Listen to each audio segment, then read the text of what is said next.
director, producer, teacher, although I am a Reiki healer, and that certainly healing is in my life.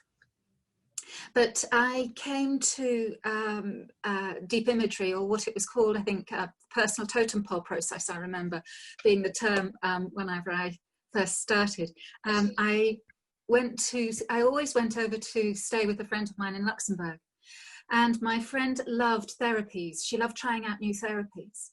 And then one day when I was going across to her, she said, Jessica, you have got to have this therapy. Absolutely must. It will blow you away. So sure enough, I turned up and met a lovely lady called Isabella Bencharada, and she sat me down and asked if I wanted to find either the elephant of my heart or the elephant of my solar plexus. I immediately went towards my heart, and I was told to close my eyes and to find a door. And once I opened the door, there would be an animal there, the animal of my heart. Well, sure enough, I opened the door and there were so many animals there. It was like this conveyor belt of animals. And I sort of said to Isabella, what do? I can't find a particular animal. And she said, ask for a particular animal to step forward. And so I did, and my elephant stepped forward. And of course, my elephant was too small to come through the door. And I said, what do I do? And so she said, make the door bigger. So this thumping great big door was suddenly made, and into my life walked this elephant. And how it has changed my life has been extraordinary. My first journey was fascinating because I met all of my other chakra animals as well. And they took me back to a trauma I had when I was 9. I had a stroke and hydrocephalus. And so I have a plastic tube in the back of my head. And they took me back there. And they taught me that the scars that crisscross my head can be seen in a different way, because now they're sutured with a Black Panther's whisker and held by a dragonfly. Well, this totally transformed my view of my trauma. And I realized that I wasn't as disabled as I thought I was.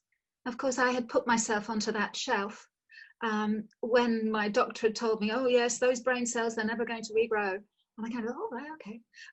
But now I suddenly realized, well, then there might be a new me emerging. And sure enough, a new me did emerge.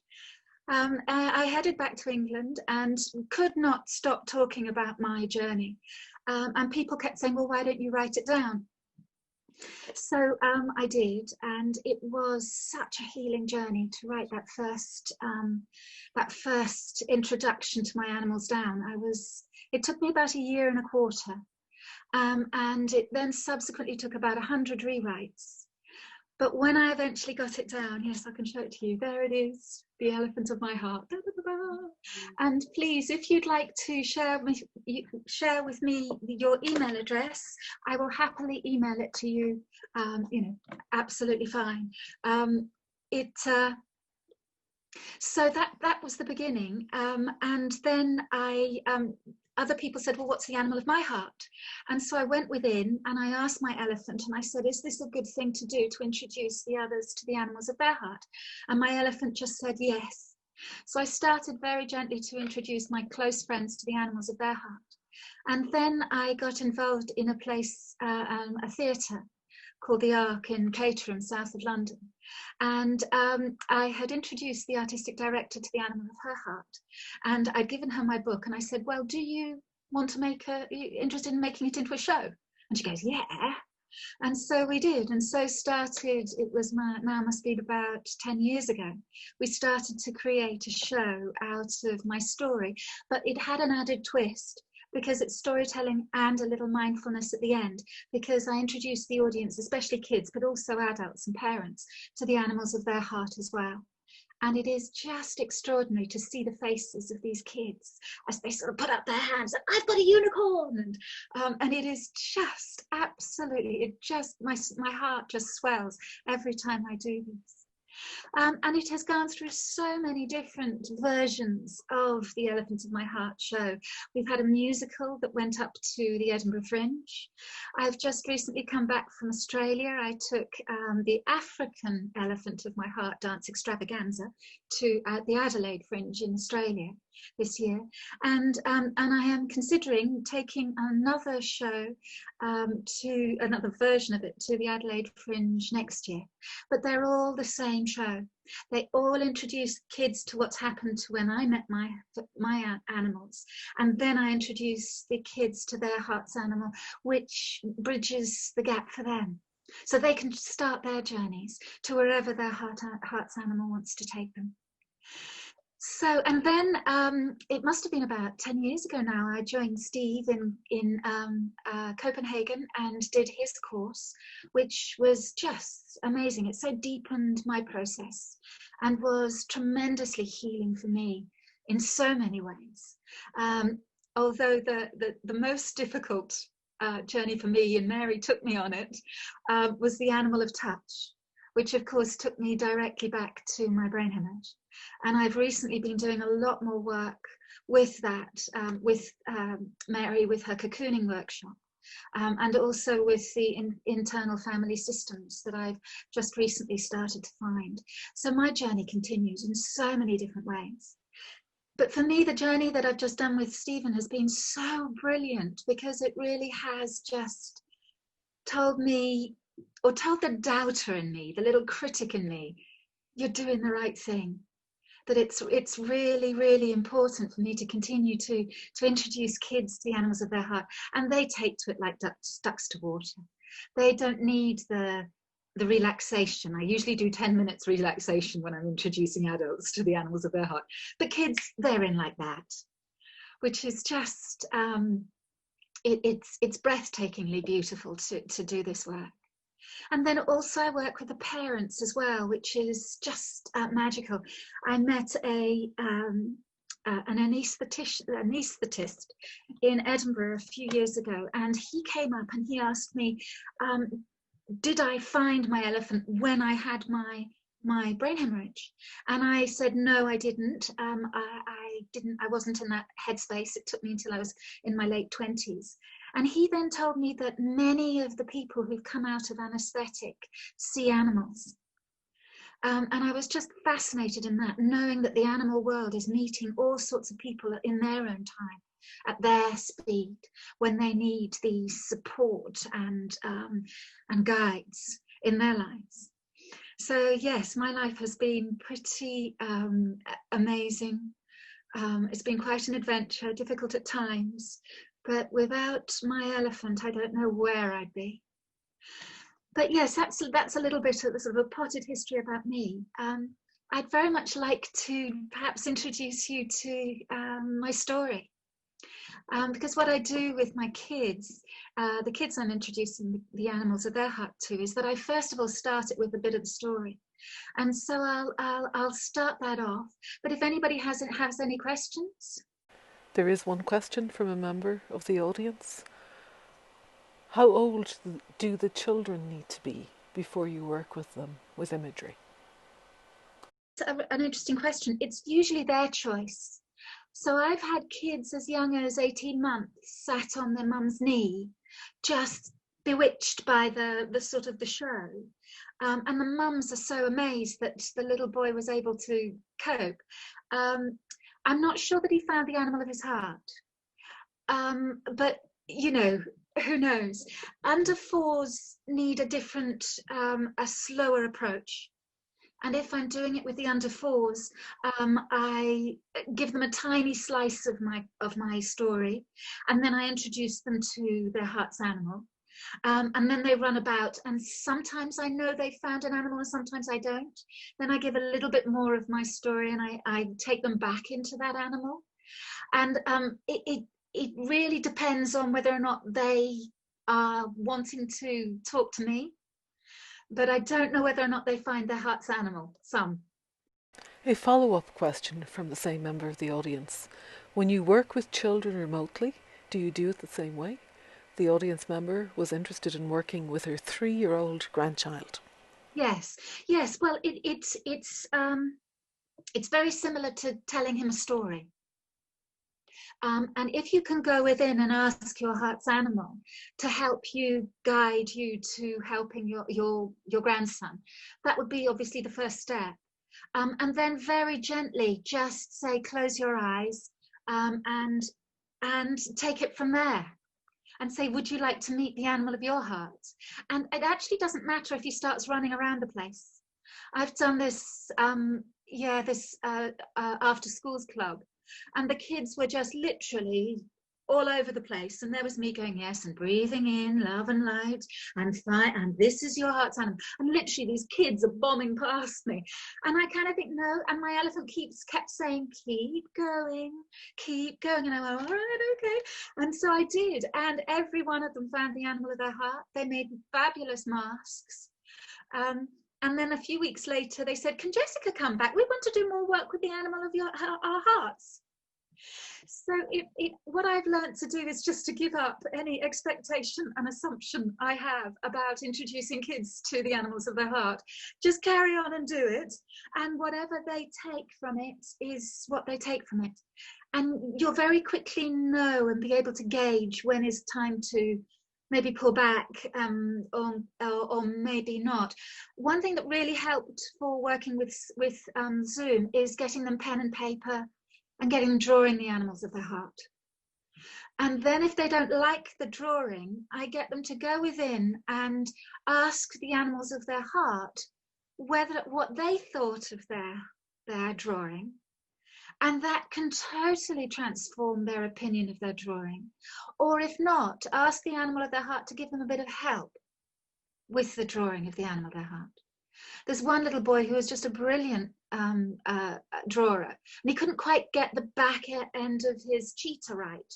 So I said, go in and ask your cheetah. And he came out like that, and perfect drawing he came up with. So yes, it's very much a case of bouncing off them. But hopefully what I'll show you now might give you a hint or a way in.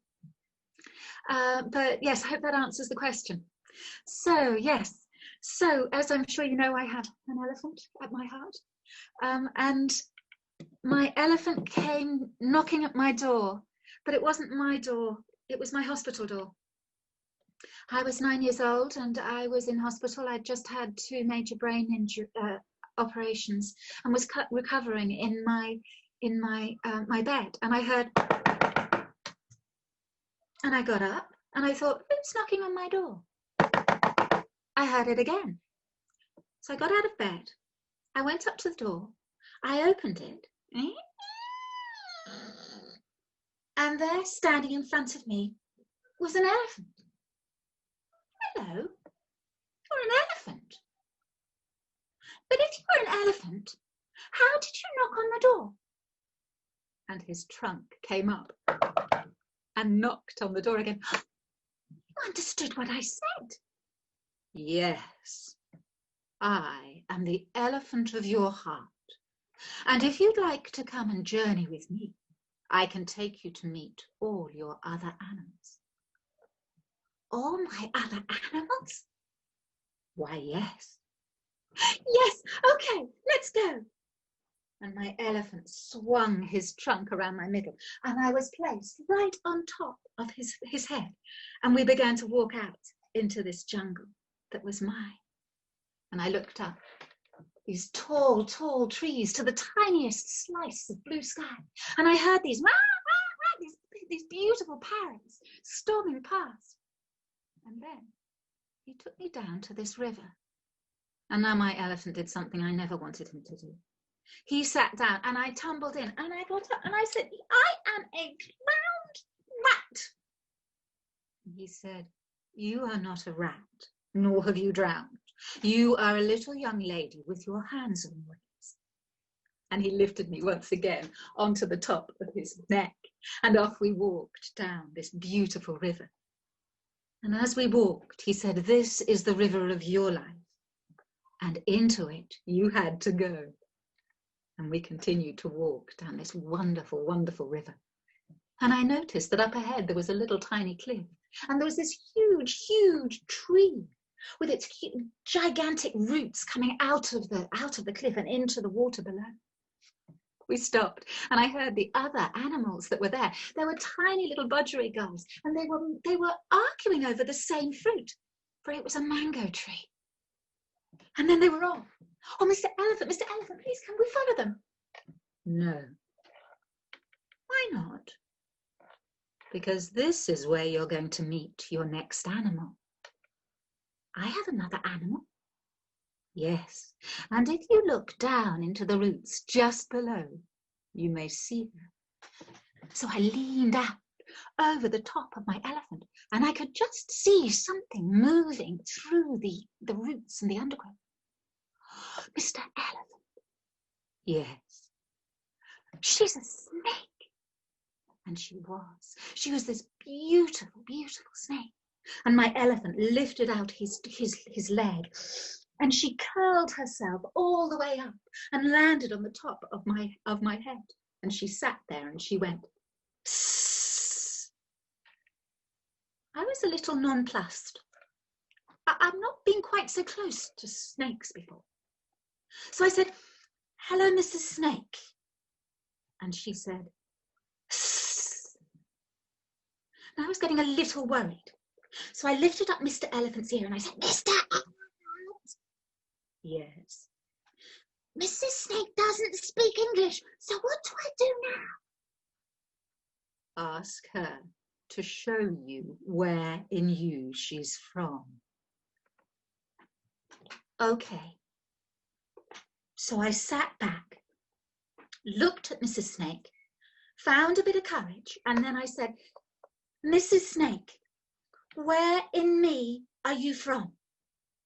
And then she started to move, quick as a flash. She moved directly into my tummy. She then went past my heart, which made me laugh. And as I laughed, she flew out of my mouth and disappeared into the sky. Oh, Mr. Elephant, will she ever come back? Yes. When you need her, she will return. So not now. Well, do you need her? Well, I don't think I really need her now, but I want her to come back. When you need her, she will return. Are you ready to go now? I turned back and looked at that tiny little speck that was my snake. And I looked up and saw this wonderful river I was right in the middle of. And I said, yes, Mr. Elephant, I'm ready to go. So that's just the first part of my story. And it's after that that I introduce the kids to the animals of their heart. And so I was wondering if you might like to do the same. Many of you, I'm sure, all know the animals of your heart, but perhaps let's go in and investigate and see where they might take you today.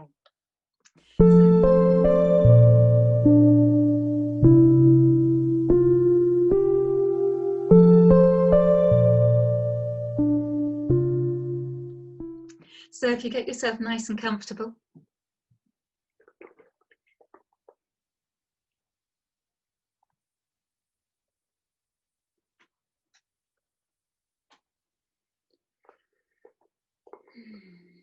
and breathing in love and light, and breathing out all that no longer serves you of today.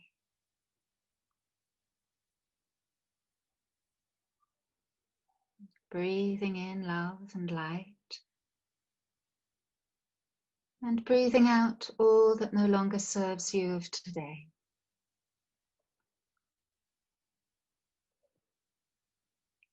And breathing in love and light, and breathing out all that no longer serves you of yesterday.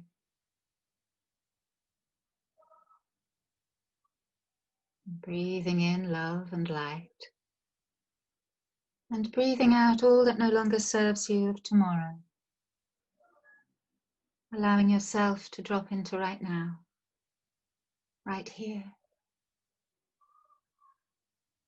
And breathing in love and light, and breathing out all that no longer serves you of today. And feel yourself falling falling through the sky. You can feel the rush of the wind against your skin. Down beneath you is the largest cloud you ever did see, and as you plummet into it, you can feel the cool moisture against your cheeks. And as you hurtle out of it, you see beneath you the largest marshmallow you ever did see. And as you see it, you realize that your fall is beginning to change, because you are no longer falling like a stone, for you are now falling like a feather, being buffeted a little way this way and a little way that. And you begin to see the colour of your marshmallow waiting for you far, far beneath you. And it may be patterned.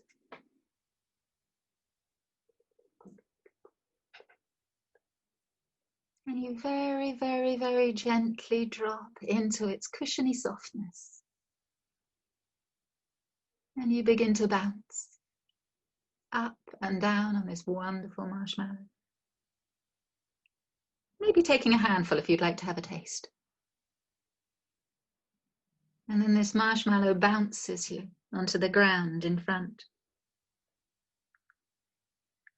And here you see a flower at your heart. It is whatever flower you need it to be. It is whatever colour you need it to be, and it can also have whatever smell you'd like it to have. So it could be a rose and smell like a lily. Take a deep, deep breath of this wondrous, wonderful, wonderful, wonderful scent.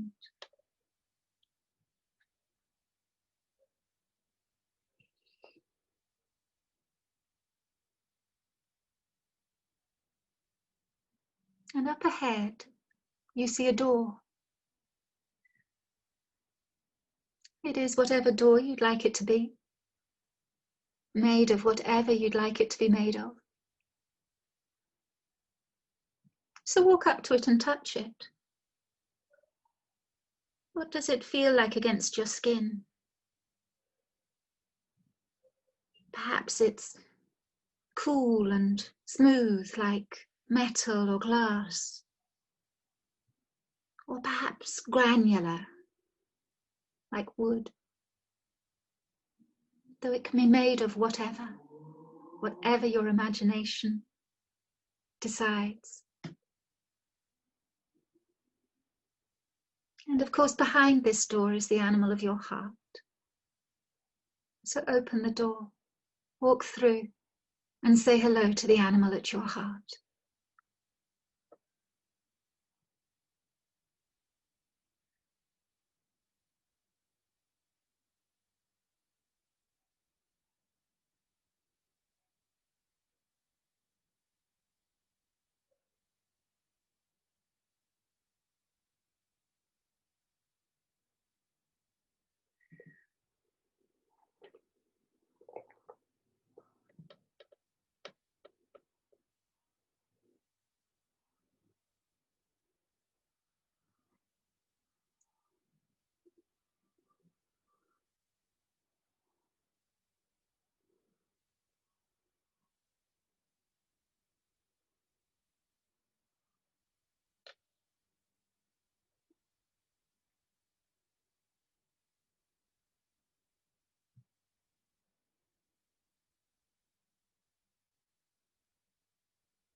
And when and if an appropriate time emerges, ask the animal of your heart, if he or she would like to play.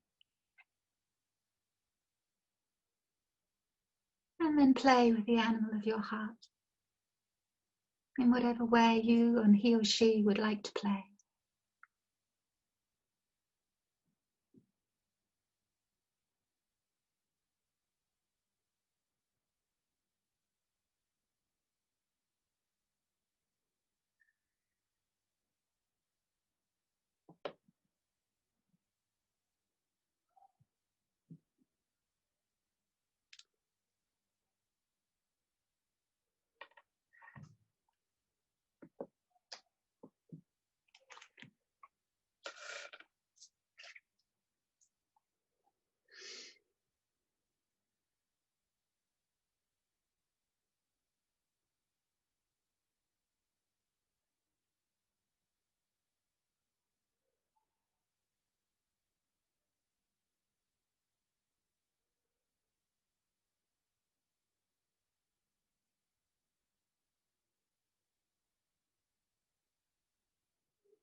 And raise your hand if you'd like a bit more time.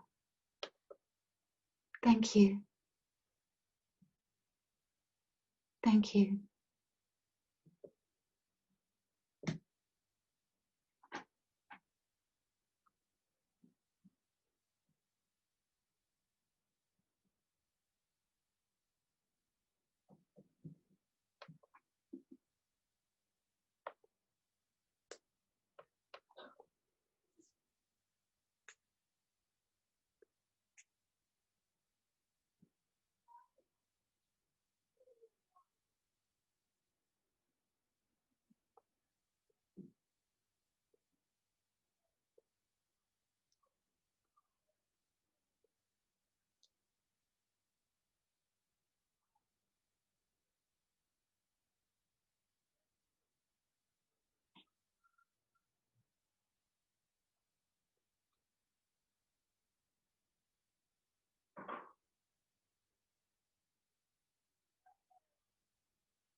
If you'd like to spend more time with the animal of your heart, please do. But if you're ready to come back, just fall into a giggling heap with the animal of your heart and get really, really close to him or her. What does she feel, or what does he feel like against your skin?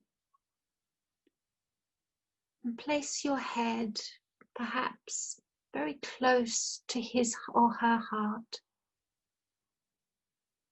and hear the heartbeat of the animal of your heart.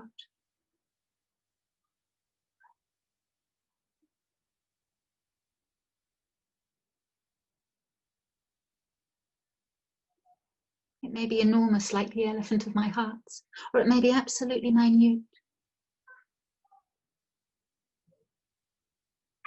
Hear it.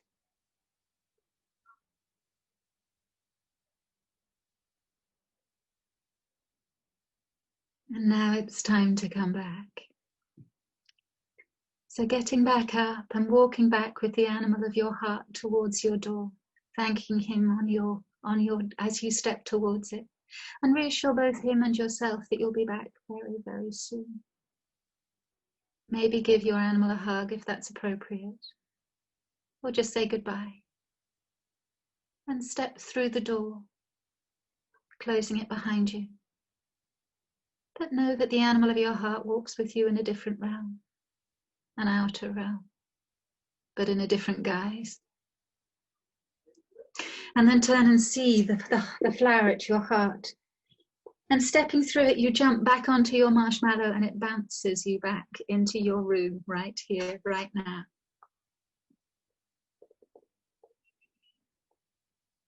And with a big, deep breath, and perhaps a stretch if you need one, open your eyes. So now, please do take as much time as you'd like to either write or draw. I did ask for pencils and paper, and it's a wonderful way to be able to capture the animal of your heart, or whatever else came up for you in your journey.